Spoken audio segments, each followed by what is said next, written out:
ये कहानी एक ऐसी लड़की की है जिसे उसका बॉयफ्रेंड सिर्फ इसलिए छोड़कर चला जाता है क्योंकि वो मोटी हो गई थी। लेकिन कुछ वक्त बाद जब वो अचानक आमने सामने आते हैं तो सीन कुछ और ही होता है, क्योंकि जिसे उसने कभी मोटी कहकर छोड़ दिया था, आज वही लड़की पूरी तरह बदलकर उसके सामने खड़ी थी। तो कहानी की शुरुआत होती है रूस के एक खूबसूरत शहर से, जहां हम आन्या नाम की एक चुलबुली लड़की को देखते हैं जो अपने बॉयफ्रेंड जेनिया के साथ रहती है। जेनिया प्रोफेशनली एक बॉडी बिल्डर है और साथ ही एक स्विमिंग कोच भी, मतलब फिटनेस के मामले में बिल्कुल परफेक्ट। वहीं आन्या एक बेकरी में काम करती है, और बेकरी में काम करना मतलब हर वक्त खाने पीने का सामान सामने ही रहता है। जब ये दोनों पहली बार मिले थे तब आन्या बिल्कुल परफेक्ट और फिट थी, लेकिन कुछ ही महीनों में उसका वजन इतना बढ़ गया कि अब वो खुद परेशान होने लगी है। पुराने ड्रेस उसे फिट नहीं आते और वो फिट रहती भी कैसे। हर रोज तरह तरह के केक और स्वादिष्ट चीजें आंखों के सामने देखकर कोई खुद को कैसे रोक सकता है। खैर, एक दिन दोनों को किसी दोस्त की शादी का इनविटेशन मिलता है और आन्या अपने पुराने कपड़े पहनने की कोशिश करती है, लेकिन कपड़ों का भी अपना एक साइज होता है। एक तो चढ़ते नहीं, और जो किसी तरह चढ़ जाते हैं वो मोटे शरीर के दबाव में शहीद हो जाते हैं। वो खुद को दिलासा देती है कि कोई ध्यान नहीं देगा, लेकिन सच ये था कि वो पहले से कहीं ज्यादा भारी हो चुकी थी। जेनिया भी खासकर इस मामले में चुप ही रहता है, क्योंकि उसे पता है कि किसी भी लड़की को मोटी कहलाना अच्छी बात नहीं है। बहुत सारे ड्रेस को शहीद करने के बाद आन्या एक ठीक ठाक ड्रेस पहनकर तैयार हो जाती है, पर जेनिया जैसे ही उसे उस ड्रेस में देखता है उसकी मुस्कान गायब हो जाती है। शादी में सारे फिटनेस वाले लोग होंगे, जिससे आन्या उसके साथ ऑकवर्ड लगेगी, पर वो कुछ डायरेक्ट कहे बिना हिंट देने लगता है कि तुम घर पर ही आराम करो, मुझे बाहर थोड़ा काम भी है तो मैं जल्दी वापस आ जाऊंगा। आन्या भी ज्यादा बहस नहीं करती और उसे प्यार से किस करती है और फिर वो निकल जाता है। इसके बाद आन्या एक कंफर्टेबल ड्रेस पहनती है और अपना वजन चेक करने पर पता चलता है कि वो 76 किलो तक पहुंच चुकी है। अब उसकी आदत है कि वजन बढ़े तो एक पॉजिटिव मंत्र बोलो, फिर एक गिलास पानी पियो और फिर वही ऑयली चीजें बनाकर खाना शुरू कर दो। इस बीच स्क्रॉल करते करते उसे जेनिया और उसके दोस्तों की शादी वाली तस्वीरें दिखती हैं। ग्रुप फोटो में सभी लड़कियां स्लिम फिट दिखती हैं और वो खुद को उनसे कंपेयर करने लगती है। तभी उसे एक वीडियो दिखता है जिसमें एक लड़की जिसका नाम क्रिस्टीना है वो जेनिया को किस कर रही है, और ये देखते ही वो तुरंत तैयार होकर शादी में जाने के लिए निकल जाती है। अपनी बेस्ट फ्रेंड नताशा को फोन करती है कि जल्दी आकर मुझे छोड़ दो। नताशा आते ही नोटिस करती है कि आन्या तो सच में बहुत ही ज्यादा मोटी हो चुकी है, पर उसके लिए वो आज भी उसी तरह प्यारी और खूबसूरत है। वो कहती है, अपने शरीर पर भरोसा रखो, तुम आज भी बॉम्ब जैसी लगती हो। इसके बाद जल्दी शादी में पहुंचकर आन्या देखती है कि जेनिया क्रिस्टीना के साथ डांस कर रहा है और कुछ ज्यादा ही करीब हो रहा है। ये देखकर आन्या का खून खौलता है और वो सीधे उनके बीच जा पहुंचती है। जेनिया चौंकता है पर डांस करना बंद नहीं करता और क्रिस्टीना गुस्से में चली जाती है। थोड़ी देर बाद दोनों बैठते हैं और आन्या खाना शुरू करती है, जिस दौरान वो पूछती है कि तुम उसके साथ इतने करीब होकर क्यों डांस कर रहे थे। जेनिया पहले गोल गोल जवाब देता है कि वो सिर्फ डांस कर रहे थे, लेकिन जब आन्या थोड़ा गुस्सा होती है तो वो भी भड़क जाता है और साफ कह देता है कि अब मुझे तुम्हें देखकर प्यार नहीं आता, तुम बस खाना खाती रहती हो और मेरे लिए एक मोटी बोझ बन गई हो। ये सुनकर आन्या का चेहरा उतर जाता है, लेकिन तभी शादी का नया जोड़ा उनके पास आ जाता है और आन्या को देखकर दुल्हन पूछ लेती है कि क्या तुम प्रेग्नेंट हो। ये सुनकर आन्या और दुखी हो जाती है। फिर पार्टी खत्म होने से पहले ही जेनिया उसे गुड बाय कहता है और वहीं छोड़कर चला जाता है। अगले सीन में आन्या बस में बैठी अपनी माँ के घर जा रही होती है और बहुत ही ज्यादा रोती है, क्योंकि अब उसके वजन की वजह से उसका बॉयफ्रेंड भी जा चुका था। घर पहुंचती है तो माँ किसी आदमी से बात कर रही होती है। उस आदमी का नाम स्तास होता है, जो माहौल समझकर ज्यादा बात किए बिना चला जाता है। आन्या रोते हुए बताती है कि उसके मोटापे की वजह से उसका रिश्ता टूट गया है। माँ कहती है कि तुम मोटी नहीं हो, बस तुम्हारी हड्डियाँ थोड़ी बड़ी हो गई हैं। अगली सुबह नताशा का फोन आता है और वो आन्या को अपने घर बुलाती है। बालकनी में दोनों बैठकर बातें करती हैं और आन्या को पता चलता है कि जेनिया रात को उसका सारा सामान लाकर वहीं छोड़ गया था। नताशा कहती है कि वो और उसका हस्बैंड दीमास आन्या को कुछ दिन यहाँ रहने देंगे, लेकिन आन्या को किसी बात का असर ही नहीं होता। वो बस रोना चाहती है। दीमास भी उसे समझाता है कि आन्या इस शहर की सबसे हॉट लड़की है, लेकिन आन्या की दुनिया में अब इस बात की कोई वैल्यू नहीं है। अगली सुबह नताशा उसके पास आती है और उसे अपनी एक दोस्त की कहानी सुनाती है, जिसे उसके बॉयफ्रेंड ने मोटापे की वजह से छोड़ दिया था, लेकिन उस लड़की ने रोने के बजाय जिम ज्वाइन किया और सिर्फ 1 महीने में स्लिम दिखने लगी। आन्या कहती है कि मेरे पास तो जिम के भी पैसे नहीं हैं। तो नताशा एक शातिर आइडिया देती है कि हर जिम में 1 हफ्ते का फ्री ट्रायल मिलता है, तू हर जिम जाकर फ्री में वर्कआउट कर ले। अगली सुबह आन्या अपने पॉजिटिव मंत्र बोलती है, पानी पीती है और जिंदगी में पहली बार जिम पहुंचती है। मशीनें उसे स्पेसशिप जैसी लगती हैं। ट्रेडमिल से 2-3 बार गिर भी पड़ती है पर मेहनत जारी रखती है। लेकिन फिर 1 घंटे बाद ही रेस्टोरेंट में सीधे 2 लोगों जितना खाना खाने लगती है। नताशा जो वहीं जॉब करती थी उसका खाना छीन कर ले जाती है और गुस्से में कहती है कि थोड़ा तो कंट्रोल रखो, इससे ज्यादा वजन बढ़ेगा तो मोटी भैंस बन जाओगी। आन्या कहती है कि इतना ज्यादा वजन वो कैसे घटाएगी और जिम के बाद तो और ज्यादा भूख लग जाती है। घर आकर वो रात को अपने शरीर पर मॉइस्चराइजर लगाती है और प्लास्टिक रैप लपेट लेती है। उसे लगता है इससे वजन घट जाएगा, पर साथ में चिप्स खाती रहती है और थोड़ी देर बाद चोरी छिपे फ्रिज से कुछ खाने पीने का सामान निकालने जाती है। तभी नताशा उसे पकड़ लेती है तो उसे वापस सब कुछ रखना पड़ता है। अगले दिन वो ठान लेती है कि आज कुछ भी अनहेल्दी नहीं खाएगी, लेकिन वो बेकरी में काम करती है जहाँ हर तरफ तो खुशबू ही खुशबू होती है। केक सजाते वक्त गलती से उंगली पर लगी आइसक्रीम टेस्ट कर लेती है और वो खुद को रोक नहीं पाती। फिर भी बहुत ट्राई करती है कि केक नहीं खाएगी, इसलिए कुछ देर तक सिर्फ पानी और ड्रिंक पीती है। ऐसा लग रहा था कि वो केक उसे कह रहा हो खा ले मुझे, और आखिरकार हार मानकर पूरा केक खा जाती है। अब उसे समझ आने लगता है कि ये सिर्फ कभी कभार ज्यादा खा लेने वाली बात नहीं है, कुछ तो ऐसी आदत है जो उसके कंट्रोल से बाहर हो चुकी है। इसलिए वो खाने की लत वाले लोगों के लिए एक सेल्फ हेल्प ग्रुप ढूंढती है और उनकी मीटिंग में पहुंच जाती है। कमरे में ज्यादातर औरतें होती हैं और सिर्फ एक अकेला लड़का होता है जिसका नाम कोलिया है। मीटिंग शुरू होती है तो आन्या अपना नाम बदलकर कहती है कि उसे कोई ईटिंग प्रॉब्लम नहीं है। वो खुद को जर्नलिस्ट बताती है और कहती है कि मैं बस इस टॉपिक पर आर्टिकल लिखने आई हूँ।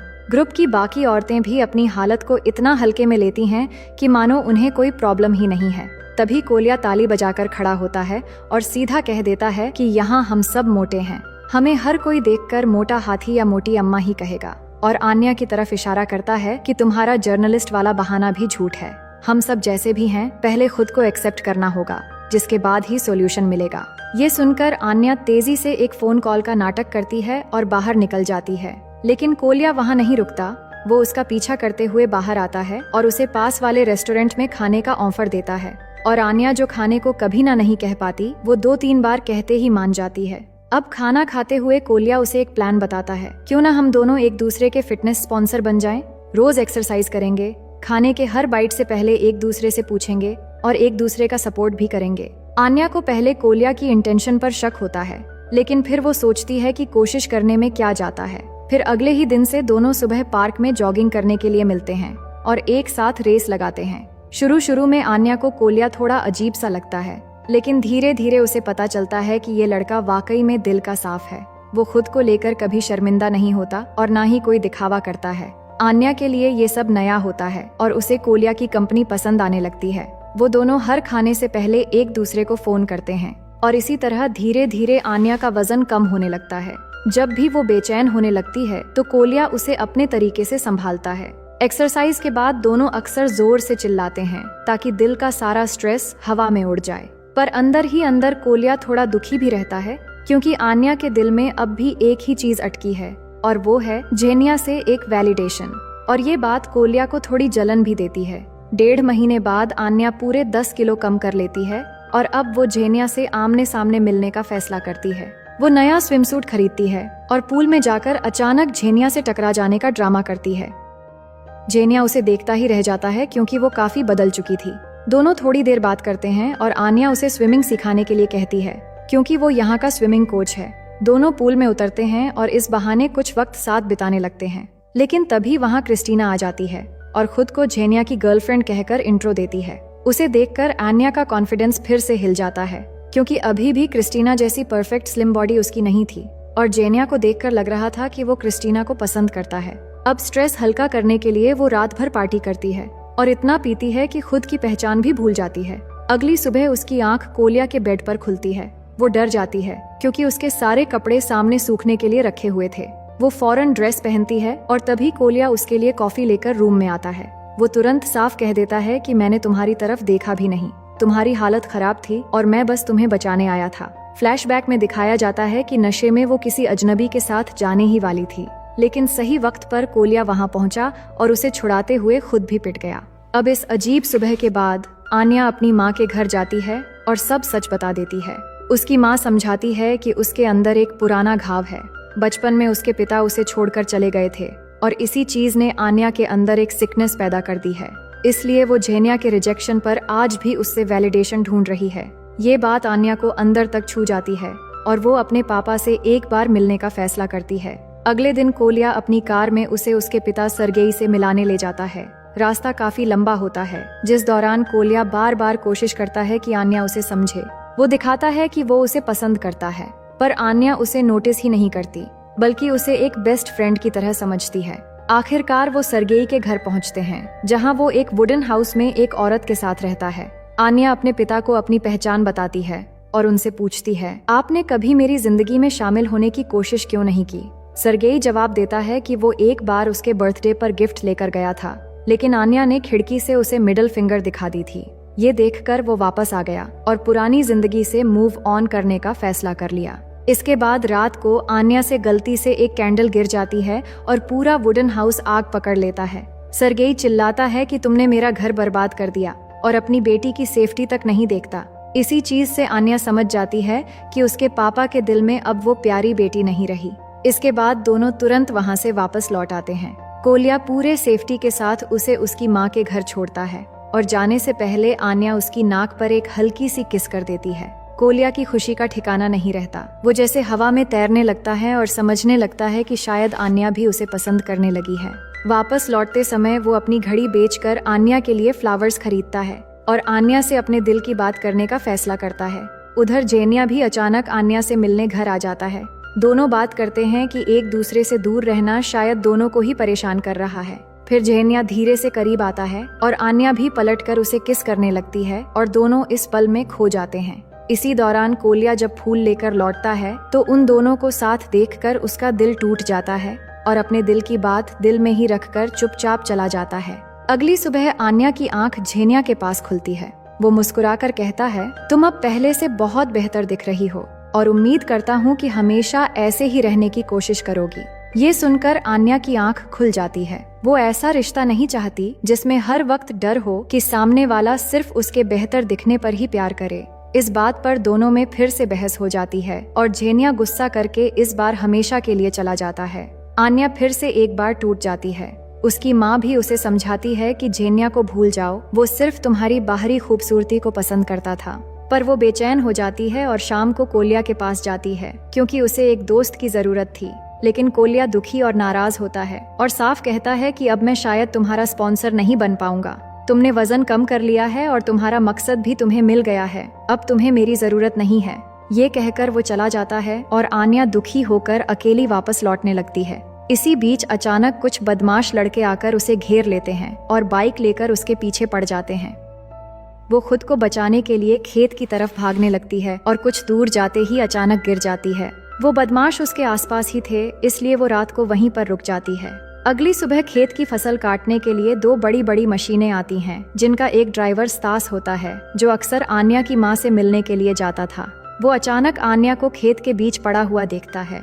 इसी बीच दूसरी मशीन भी इसी तरफ आ रही थी, जिसका ड्राइवर बिल्कुल अनजाने में आगे बढ़ता जा रहा था। ये देखकर स्तास फौरन आन्या के पास जाता है और उसे किसी तरह बचा लेता है। आन्या जानती थी कि उसकी माँ शायद स्तास को पसंद करती है, पर इस बारे में वो ज्यादा बात नहीं करती। इसके बाद आन्या नताशा के घर जाती है, लेकिन कोई दरवाजा नहीं खोलता, इसलिए वो पड़ोसी की खिड़की और पाइप पकड़कर किसी तरह अंदर घुस जाती है। अंदर उसे नताशा मिलती है, जो बहुत परेशान थी। वो बताती है कि दीमास और उसके बीच झगड़ा हो गया है। दोनों एक दूसरे को अपने दिल की बात सुनाती हैं, जिससे दोनों का मन हल्का हो जाता है। अगले दिन आन्या के पापा सरगेई उससे मिलने आते हैं। वो माफी मांगते हुए वैसे ही नाचने लगते हैं जैसे बचपन में आन्या को खुश करने के लिए करते थे। अब उनकी फैमिली प्रॉब्लम खत्म हो चुकी थी, क्योंकि सरगेई समझ चुका था कि उसकी असली खुशी उसकी बेटी में है और आन्या की माँ को स्तास के साथ देखकर भी वो कुछ नहीं कहता। इसके बाद आन्या एक फिटनेस मैराथन में कोलिया को ढूंढने जाती है। वहाँ उसे कोलिया कोल्ड ड्रिंक पीता हुआ दिखता है। आन्या झटके से ड्रिंक छीनकर फेंक देती है और कहती है, अब मैं तुम्हारी फिटनेस स्पॉन्सर हूँ। तुम्हारा वजन अभी भी सही नहीं है और अब तुम्हारी जिम्मेदारी मेरी है। कोलिया मुस्कुराता है और दोनों मैराथन में हिस्सा लेते हैं। पूरी जान लगाकर दोनों एक साथ फिनिश लाइन तक पहुंचते हैं। अंत में कोलिया हिम्मत करके आन्या को किस कर देता है और पहली बार आन्या को भी एहसास होता है कि असली खुशी खुद को एक्सेप्ट करने में है, न कि दूसरों को इम्प्रेस करने में।